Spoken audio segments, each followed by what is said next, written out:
اسم خديجة هو اسم عربي قديم يعود أصله إلى كلمة خدجة، وهي الكلمة التي تعني الولادة قبل موعدها.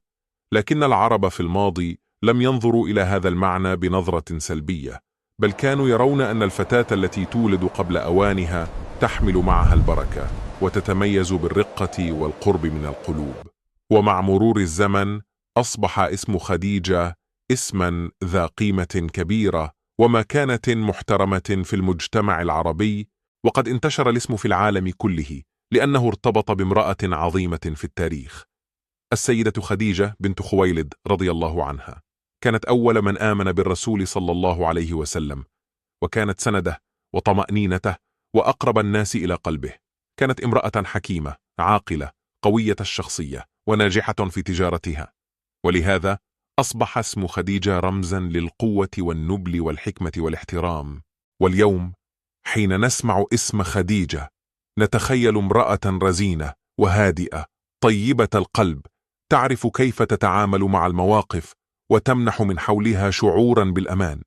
ويعتقد الكثيرون أن الفتيات اللواتي يحملن هذا الاسم لديهن حضور خاص، حضور هادئ ولكن قوي، وهيبة بلا صخب ولا فوضى. وغالبا ما تتميز حاملة اسم خديجة بعدة صفات جميلة، فهي رزينة في تصرفاتها، قليلة الكلام لكن حديثها موزون، تتحمل المسؤولية وتملك قلبا حنونا، وتقف مع الآخرين دون انتظار أي مقابل. كما أنها تتمتع بقدرة على التركيز وبعد النظر، وتكون محبوبة من عائلتها وأصدقائها. قد تبدو بسيطة في مظهرها، لكنها كبيرة في قيمتها، وتترك أثرا في حياة كل من يعرفها.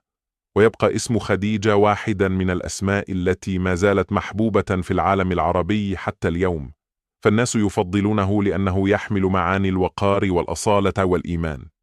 وتشير بعض الدراسات النفسية إلى أن الأسماء ذات التاريخ القوي تترك أثرا إيجابيا على شخصية من يحملها. وفي النهاية، إن كنت تعرف فتاة اسمها خديجة، فأخبرها بأن اسمها ليس عاديا، اسمها تاريخ.